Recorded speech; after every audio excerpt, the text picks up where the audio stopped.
Olá, meu nome é Paulo Teles, sou pediatra e neonatologista. A gente vai falar um pouco sobre como fazer o nosso bebê dormir. Vamos falar um pouquinho sobre sono.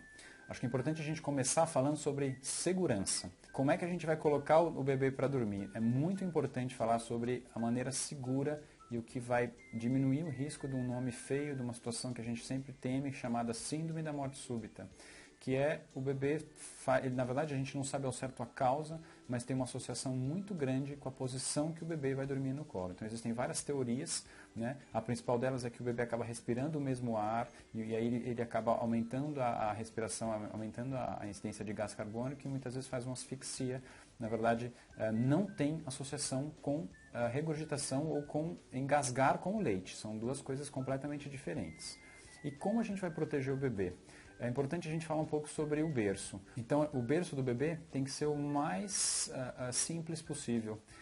Eu costumo dizer para as mães que quanto menos você comprar, melhor vai estar o berço do seu filho. Então, nada de protetores. A primeira recomendação é que o berço não tenha absolutamente nenhum objeto. Então, o ideal é que não tenha protetor de berço.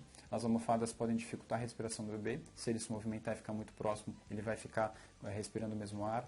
Tirem os objetos de dentro do berço, então brinquedos, os bichinhos de pelúcia, travesseiro, qualquer objeto que fique dentro do berço, se a criança se movimentar, ela pode também ter dificuldade em respirar. Então tirem todos os objetos do berço, nem mesmo o travesseiro é seguro que a gente deixe no berço. A segunda coisa, e super importante, é a posição. Ele deve sempre dormir de barriguinha para cima, de barriga para cima. Por quê?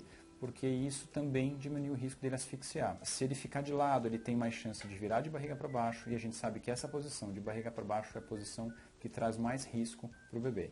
Então sempre de barriga para cima. Lembrem-se de variar a posição da cabeça, então a criança tende a ficar mais de um lado do que de outro, e depois que a gente começou a orientar sobre isso, as crianças acabaram tendo um pouquinho de assimetria ou de deformidade em relação ao formato da cabeça, então lembrem sempre de variar a posição da cabeça na hora de colocar no berço. Então o bebê deve dormir de barriga para cima, sem nenhum objeto dentro do berço. Se for necessário manta ou cobertor, lembre-se sempre de colocar da linha do mamilo, da linha do peito para baixo, com os braços sempre livres, ou seja, os braços soltos. E não se esqueçam de prender muito bem essa manta embaixo do colchão, para que ele fique bem preso. E aí dessa maneira, com a movimentação da criança, por exemplo, com a movimentação das pernas, essa manta não tenha risco de ir para o rosto, não tenha risco de dificultar a respiração. Evitem inclusive as mantinhas e aquelas fraldinhas que a gente costuma colocar com o bebê um pouco maior, tudo bem, mas nessa fase inicial evite também. Então, barriga para cima, berço livre e, se for preciso, manta muito bem presa. Algumas vezes as mães me perguntam sobre o uso daqueles charutinhos, que são seguros, sim. Então lembre-se sempre de deixar a criança muito bem presa, barriga para cima e lateralizar o rosto, tá bom? Então na hora que a criança dormir, na hora que ela tiver aprofundado o sono, você pode fazer esse charutinho, mas se ela já estiver começando a se movimentar, então normalmente a partir de 3 meses, que é o risco, quando a criança começa a se movimentar e tem risco de rolar, a gente recomenda que não se use mais esse charutinho. Então lembrar de deixar de barriga para cima, de tirar os objetos, deixar sempre os braços livres. O colchão deve ser um colchão mais para duro, então não é muito legal que a criança durma num colchão muito macio, isso pode atrapalhar e aumenta o risco de morte súbita também. Jamais fumar no ambiente que a criança está, então a recomendação é que você não fume no carro, não fume na casa, porque isso também aumenta o risco de morte súbita. Eu costumo dizer que não existe estímulo maior para um tabagista do que a saúde do seu filho, então lembrar e tentar, se for possível, de largar o vício do cigarro, se não for possível, de não fumar no ambiente e nem no carro, para que diminua o risco de morte súbita, porque o cigarro tem uma associação também grande com a morte súbita. Outro fator importante é a temperatura do ambiente.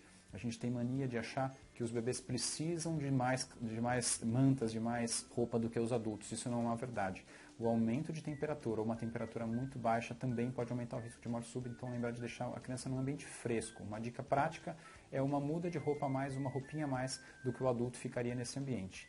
Então lembrar de não exagerar na roupa, que isso também pode aumentar o risco. Um outro fator que diminui o risco de morte súbita é a mãe dormir no mesmo ambiente que a criança. No mesmo ambiente, mas jamais na mesma cama. Então nunca faça cama compartilhada. Isso também aumenta o risco de sufocamento e de morte súbita. Então é fácil de entender. Nesse momento que a mãe está mais cansada, que ela está, por conta do ritmo de amamentação, mais exausta, muitas vezes ela pode sufocar o bebê com o próprio peso. Então tome cuidado de não dormir. Ela pode amamentar nessa posição, mas na hora de dormir lembrar sempre de colocar o bebê sozinho no berço. Ele deve ser supervisionado durante os primeiros meses de vida, é uma recomendação. Então a criança pode ficar num bercinho ao lado da mãe e não coloquem para dormir em sling, em bebê conforto, em carrinho. Se a criança adormecer nesses locais, lembre-se sempre de assim que ela adormecer, retirar e colocá-la num lugar seguro, para que a gente diminua o risco de morte súbita e que o bebê durma com segurança e os pais também possam dormir tranquilos e com segurança. Porque isso certamente vai ajudar na produção de leite da mãe, porque uma mãe tranquila com certeza produz mais leite e aí o bebê mama melhor e com certeza vai dormir melhor também.